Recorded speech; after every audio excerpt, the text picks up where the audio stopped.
मैं नीतीश जी को भी धन्यवाद दूंगा व्यक्तिगत तौर पर, नरेंद्र मोदी जी को भी, मंत्री जी को भी। सेलिब्रेशन पूर्णिया की जनता के लिए, पूर्णिया की विक्ट्री के लिए, वादे के लिए। दोनों मिले नहीं, आपने एक टच कराते हुए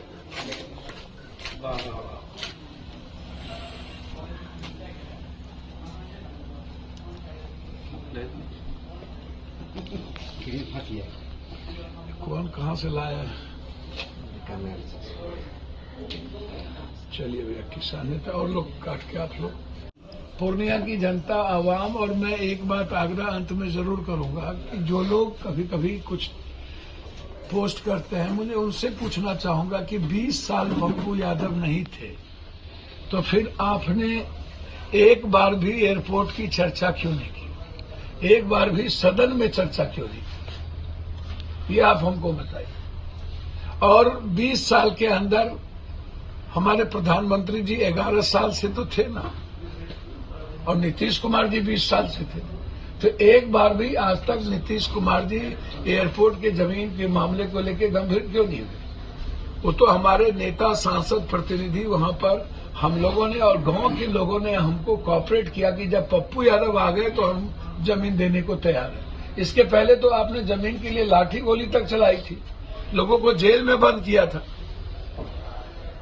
तो इसीलिए यह सिर्फ संघर्ष के वादे जो मैंने किए, मैंने 4 महीने पहले ही वादे पूरे किए, और इसी मुझे 5 महीने के अंदर 48 करोड़ रुपया जो दिया गया टर्मिनल के लिए, बिहार का सबसे खूबसूरत एयरपोर्ट वो बनेगा।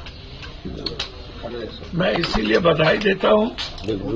और आधुनिक एयरपोर्ट चुनापुर, जिसका सपना हम कभी शरद यादव जी के समय, अटल जी के पहले, अटल जी से लेके आज तक हमने प्लेन भी शुरू की थी, और 20 साल पप्पू यादव के वहां नहीं रहने से एमपी इन बातों को दबा दिया गया था। एक बार भी लोकसभा में ये चर्चा नहीं उठी, सदन में ये मामला नहीं उठा।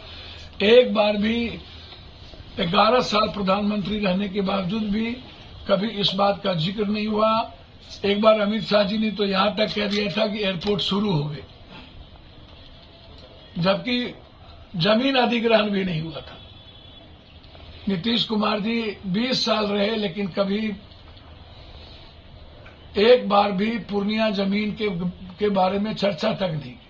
लेकिन मैंने 4 महीने के वादे किए थे कि 4 महीने मेरे लिए काफी होगा। मैंने कई वादे किए हैं, एयरपोर्ट था, हाईडेम था, एनएच है, एक्सप्रेसवे है, रेलवे है, अस्पताल है, भ्रष्टाचार है, जिसमें पहला वादा एयरपोर्ट था।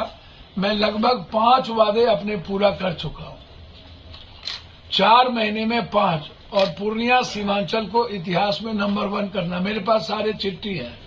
20 दिनों के लोकसभा में पप्पू यादव ने सारी बातें उठाई थी। 7 बार यह मामला उठा था सदन में, और 5 बार हम मंत्री से, मैं मंत्री जी को, प्रधानमंत्री नीतीश कुमार जी, तीनों आदमी को बधाई तो दूंगा ही कि देर आए दुरुस्त आए। आपने पूर्णिया की जनता के संघर्ष को देखा, और मैं अपनी ओर से पूर्णिया की जनता, सीमांचल की जनता को बधाई दूंगा। जो पप्पू यादव बेटे के नहीं रहने के बावजूद उन्होंने लगातार संघर्ष किया चुनापुर एयरपोर्ट को लेकर के, तो ये धन्यवाद पूर्णिया की जनता को जाएगी। पप्पू यादव तो मात्र उसका बेटा है, सेवक है, वो मेरा जो दायित्व मैंने किया, लेकिन धन्यवाद के पात्र पूर्णिया की जनता है। पूर्णिया को, पूर्णिया परिवार को मेरा प्रणाम है कि हम लोग ये विक्ट्री जीत गए। 48 करोड़ रुपया मुझे मिला। जो मैं दरभंगा के तट पर एयरपोर्ट चलाने की बातचीत की थी, वह स्वीकार किया गया। इससे बड़ी खुशी मेरे लिए कुछ नहीं। इसीलिए आज पटना के हमारे सारे साथियों ने गौरवान्वित महसूस किया। आज हम लोग पूर्णिया की जनता के लिए केक काटे। धन्यवाद।